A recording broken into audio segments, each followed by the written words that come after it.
Assalamualaikum warahmatullahi wabarakatuh. Alhamdulillah hari ini saya memiliki sedikit waktu. Nah, pada video kali ini saya akan menjelaskan tentang pemenuhan kebutuhan nutrisi. Ini terkait tentang tindakan di bidang keperawatan. Oke, langsung saja saya akan sharekan PowerPoint-nya.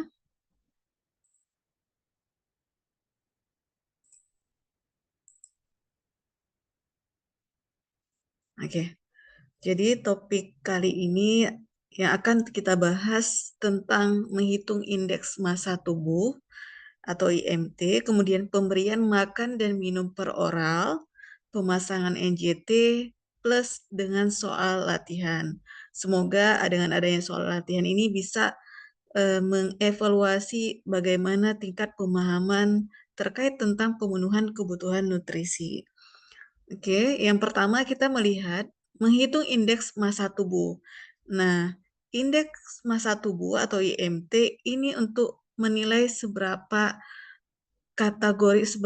jauh status gizi pasien. Nah, IMT ini digunakan khusus pada pengukuran status gizi orang dewasa di atas usia 18 tahun.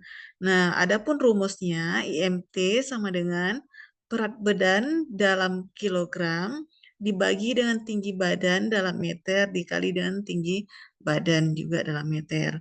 Atau lebih singkatnya seperti ini.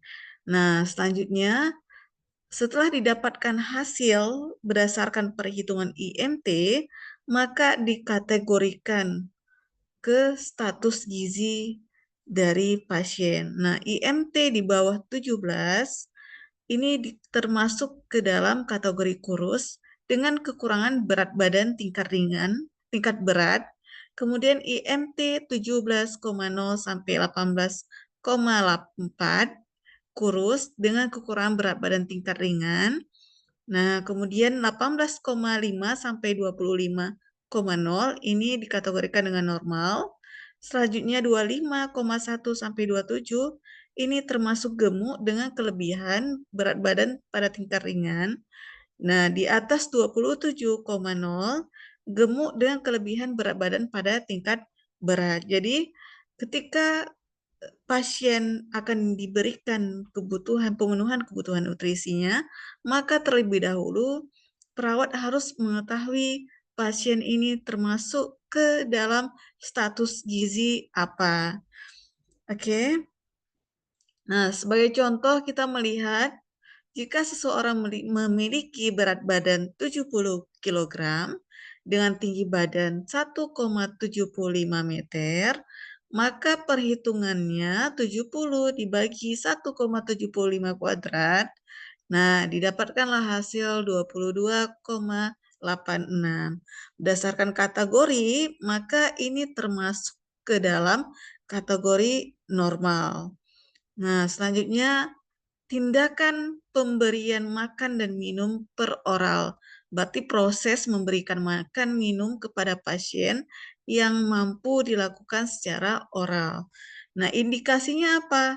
Ini pasiennya tidak mampu makan secara mandiri karena faktor sakit ataupun trauma.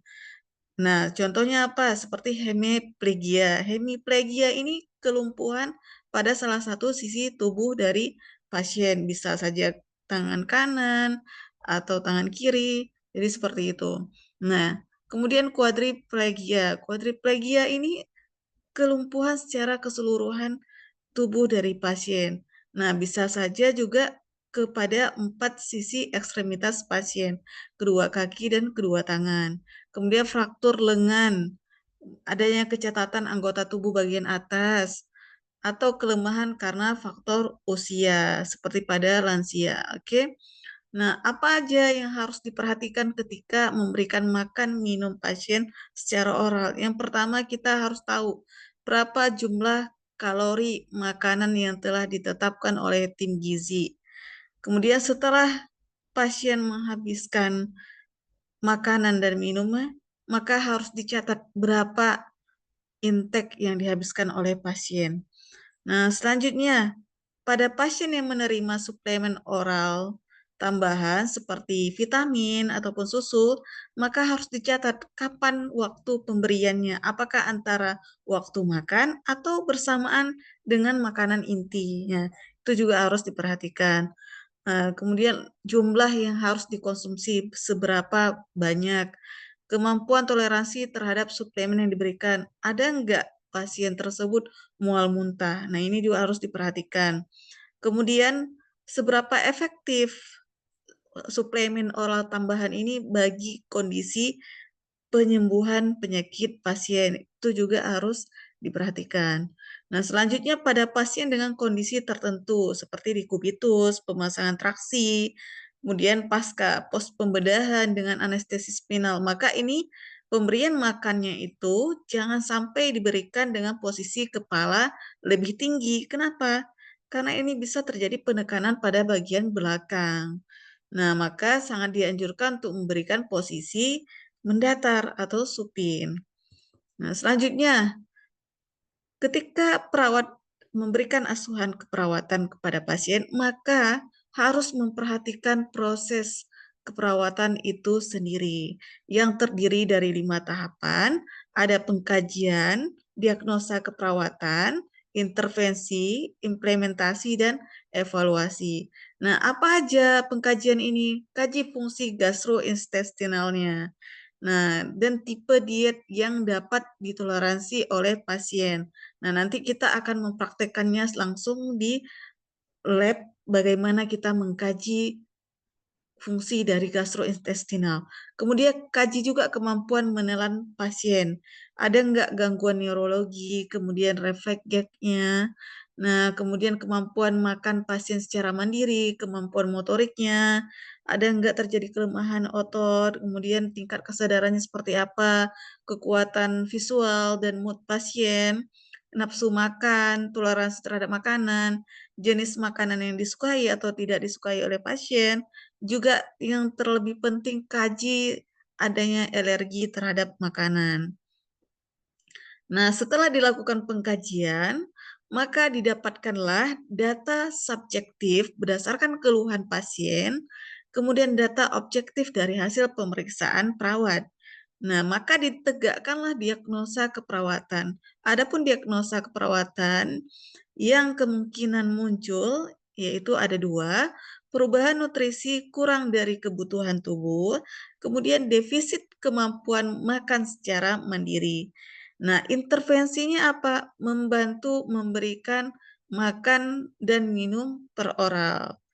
Nah, jadi kata-katanya ini implementasi. Implementasi maka pemberian makan dan minum per oral itu dilakukan bagi pasien sesuai dengan standar operasional prosedur. Selanjutnya setelah dilakukan tindakan pemberian makan dan minum, maka wajib dilakukan evaluasi terhadap tindakan yang telah dilakukan. Seperti apa? Mengevaluasi kemampuan menelan pada saat pasien diberikan makan, evaluasi tingkat toleransi diet pada pasien, evaluasi intake makan dan cairan seberapa banyak yang dihabiskan oleh pasien. Kemudian evaluasi ada nggak kemungkinan pasien itu bisa makan atau minum secara mandiri tanpa harus dibantu. Nah, selanjutnya lakukan pencatatan atau dokumentasikan apa yang telah dilakukan dalam format keperawatan. Nah, ada terisi tanggalnya, kemudian jamnya, diagnosa nomor berapa. Nah, tuliskan tindakan apa yang sudah dilakukan beserta jumlah kalori atau jumlah seberapa banyak cairan yang masuk. Nah, respon pasien seperti apa juga harus dituliskan. Nah, yang terakhir, silahkan tuliskan nama perawat yang memberikan dan parafnya. Nah, adapun standar operasional prosedur dari pemberian makan dan minum per oral, maka terlebih dahulu harus dipersiapkan peralatan yang dibutuhkan, piring berisi makanan, garpu, sendok, gelas minum berisi air hangat, supaya pasien nanti mudah untuk memberikan kenyamanan saat pasien makan, kemudian tatakan ditutup, sedotan untuk merangsang refleks menelan pasien, kemudian tisu, tempat, ada serbet bagi untuk membawa makanan. Nah, kalau diperlukan ada pisau untuk memotong apakah buah-buahan, kemudian ada obat yang diberikan setelah makan. Kemudian tahap kedua, persiapan lingkungan. Nah, ini wajib. Setiap tindakan yang diberikan, maka wajiblah seorang perawat menjaga privasi pasiennya. Nah, persiapan pasien itu sendiri apa? Ketika melakukan tindakan, perawat harus menjelaskan tindakan apa yang dilakukan, kemudian tujuannya, prosedurnya seperti apa. Nah, yang selanjutnya kemudian memberikan posisi semi-fowler kalau tidak ada indikasi luka dekubitus, pemasangan traksi, ataupun pasca pembedahan dengan anestesi spinal. Oke, nah langkah-langkahnya seperti apa?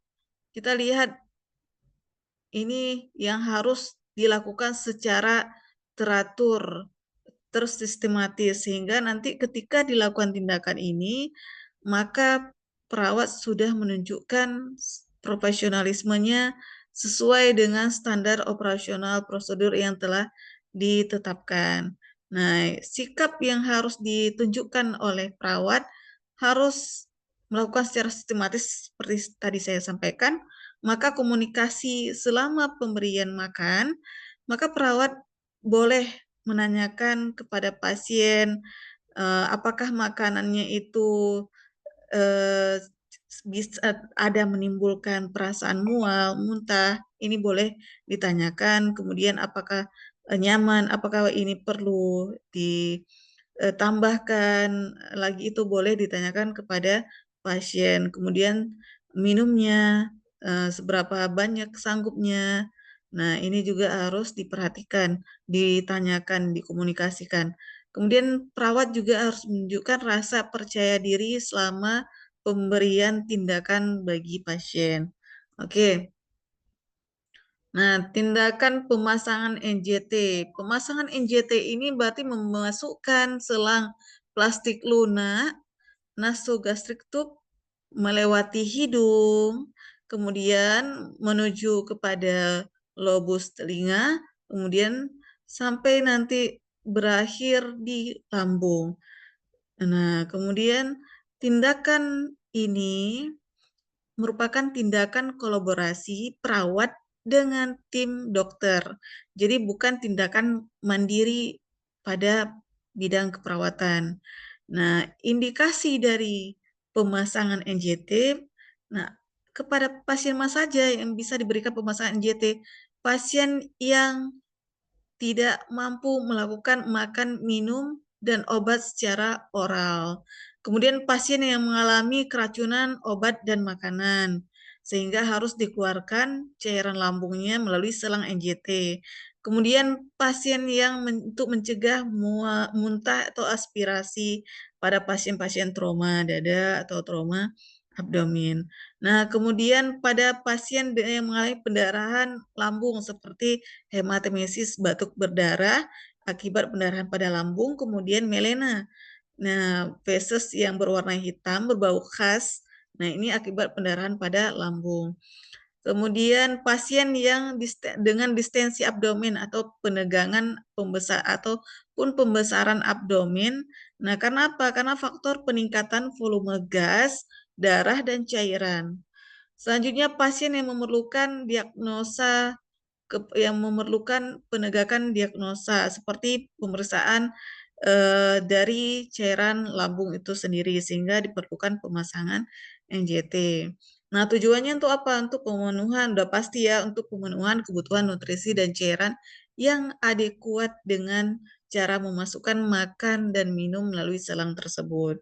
Nah, selanjutnya untuk pemberian obat bagi pasien yang tidak memungkinkan diberikan secara oral, kemudian untuk mengeluarkan keracunan obat atau makanan, mengeluarkan isi cairan lambung. Selanjutnya pengambilan spesimen cairan lambung untuk penegakan diagnosis medis. Oke. Nah, kontraindikasi. Nah, berarti harus diperhatikan yang tidak boleh dilakukan pemasangan NJT. Yang pertama, ketika pemasangan NJT yang sangat penting yang harus diperhatikan yaitu ukuran dari selang NJT karena ini bervariasi ya ukurannya. Jadi ketika pemasangan NJT harus dilihat apakah pasien ini bayi atau anak-anak ataupun dewasa.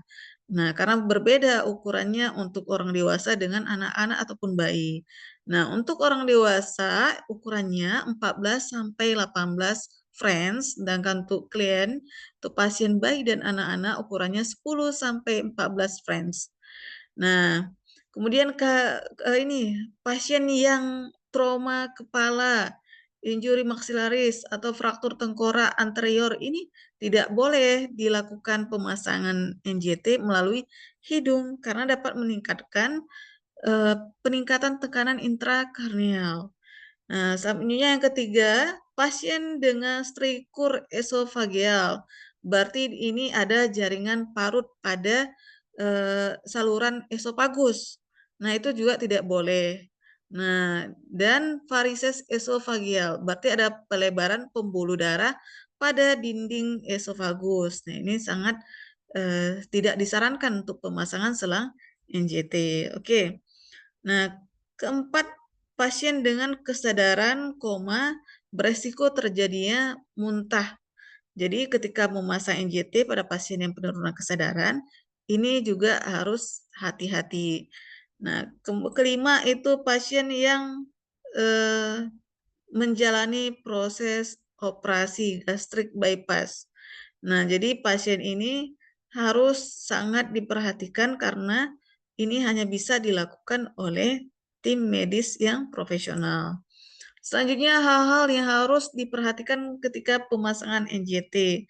Kenapa pemasangan NJT itu harus dilakukan dengan hati-hati? Kenapa? Karena bisa menyebabkan komplikasi atau dampak negatif bagi pasien seperti iritasi hidung, kemudian sinusitis, epitaksis. Nah, hal-hal seperti ini ada pneumonia, aspirasi, muntah, kemudian ada hipoksia, sianosis. Hipoksia ini bisa kalau ini terjadi kekurangan oksigen ketika pemasangan NJT.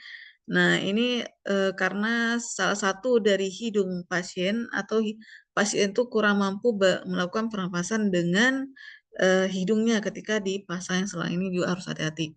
Nah, kemudian pemasukan NJT dapat menyebabkan refleks muntah. Nah, jadi ketika dipasang NJT, pasien diminta untuk menelan supaya tidak terjadi refleks muntah. Nah, pada pasien anak, ini butuh restrain atau penahanan atau bantuan orang tua agar tidak terjadi perlawanan sehingga menimbulkan ini cedera pada anak-anak. Selanjutnya, jangan memasukkan selang NJT pada posisi datar ataupun lateral miring. Nah, kecuali jika kepalanya sudah dielevasikan, ditinggikan. Jadi pemasangan NJT itu sangat disarankan posisi kepalanya itu ditinggikan. Nah, namun pada pasien tertentu dengan kondisi seperti pasca pemudahan ini dengan anestesi spinal ya harus hati-hati. Kemudian NJT dapat dilakukan pada pasien dengan penurunan kesadaran tetapi meningkatkan terjadinya resiko aspirasi pulmonari. Jadi terjadi masuknya cairan atau makanan cairan ke dalam paru-paru. Kenapa? Karena faktor kesalahan dari pemasangan NJT atau pasiennya yang penurunan kesadaran ini tidak ditinggikan kepalanya. Jadi sangat disarankan ya bagi pasien yang pemasangan NJT agar kepalanya itu posisinya itu jangan supin, jangan datar, tapi agak ditinggikan bagian kepalanya. Nah, kemudian pemasangan NJT dapat menyebabkan komplikasi seperti pendarahan pada hidung. Iya, kalau ya pada kondisi pasien ini terjadi perlawanan dari pasien tidak mau mengikuti instruksi dari perawat untuk menelan ketika memasukkan selang NJT. Nah, adapun proses keperawatan yang pertama, pengkajian. Kaji kebutuhan klien terhadap pemasangan NJT. Ada nggak indikasi bagi pasien ini untuk layak dilakukan pemasangan selang NJT. Nah, bagaimana kemampuan menelannya? Ada nggak tindakan pembedahan bagian leher dan kepala? Nah, penurunan kesadaran, adanya trauma kepala dan wajah. Ini harus sangat dilihat oleh perawat sebelum melakukan pemasangan NJT. Kaji kepatenan lubang hidung dengan cara menutup salah satu hidung. Jadi ketika dipakai selang NJT sebelum dipasang, maka seorang perawat harus melakukan tes terlebih dahulu kepatenan lubang hidungnya. Apakah ketika ditutup salah satu hidungnya bisa salah satu lubang hidung yang lain itu bisa masih bernafas. Ini harus diperhatikan agar tidak terjadi sianosis pada pasien. Nah, kemudian kaji riwayat kesehatan pasien, ada septum deviasi. Nah, ada nggak pembatas terjadi abnormal dinding antara lubang hidung satu dengan lubang hidung yang lain? Ada nggak terjadi abnormal pemiringan? Jadi ada, itu perlu diperhatikan agar tidak terjadi cedera. Kemudian pendarahan hidung, kemudian terapi anti koagulan, terapi anti pembekuan darah, riwayat tindakan pembedahan.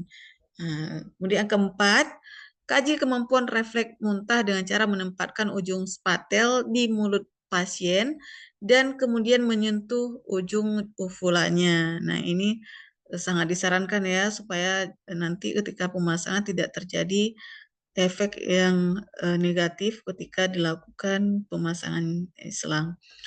Kaji kesadaran pasien, karena pasien yang tidak sadar dengan pasien yang sadar, ketika dilakukan pemasangan NJT tentu responnya akan berbeda. Nah, yang keenam, kaji adanya bunyi peristaltik usus untuk memastikan apakah ini ada permasalahan dengan fungsi dari gastrointestinal pasien. Oke. Nah, setelah dilakukan pengkajian, maka tahap kedua diagnosa keperawatan yang kemungkinan muncul pada kondisi pasien untuk dilakukan pemasangan NJT. Yang pertama, resiko tinggi terjadi aspirasi. Yang kedua, perubahan nutrisi kurang dari kebutuhan tubuh. Resiko kerusakan integritas kulit. Nah, adapun intervensi yang dilakukan, kolaborasi dengan tim medis untuk pemasangan selang NJT. Nah, yang keempat, implementasi melakukan pemasangan NJT sesuai dengan SOP. Nah, pada tahap akhir setelah dilakukan tindakan, maka silahkan lakukan evaluasi terkait tentang respon pasien pada saat pemasangan NJT. Yang pertama, refleks gag-nya ada enggak pasien itu tersedak. Ini menunjukkan bahwa adanya iritasi yang berkepanjangan. Kemudian ada enggak batuk yang terus-menerus, sehingga ini menunjukkan bahwa pasien ini selangnya masuk ke dalam saluran pernafasan kalau pasien batuk terus-menerus. Kemudian adanya abdomen yang supel, bising usus mengindikasi adanya peristaltik. Nah, ini menunjukkan bahwa selang NJT sudah tepat masuk ke dalam saluran pencernaan. Yang evaluasi selanjutnya yang kedua ini boleh dilakukan kalau perlu, yaitu dengan mengklarifikasi di mana posisi NJT melalui X-ray sehingga bisa dibandingkan pH lambung dengan hasil X-ray yang dilakukan. Oke, nah pencatatannya sama, dilakukan ada tuliskan tanggal, jamnya, kemudian diagnosa keberapa, implementasi yang dilakukan dan respon dari pasien ini harus dituliskan yang jelas. Nah, kemudian tuliskan nama dan paraf dari perawat yang melakukan tindakan. Oke, nah adapun SOP dari pemasangan NJT, yang pertama tetap wajib adanya persiapan alat.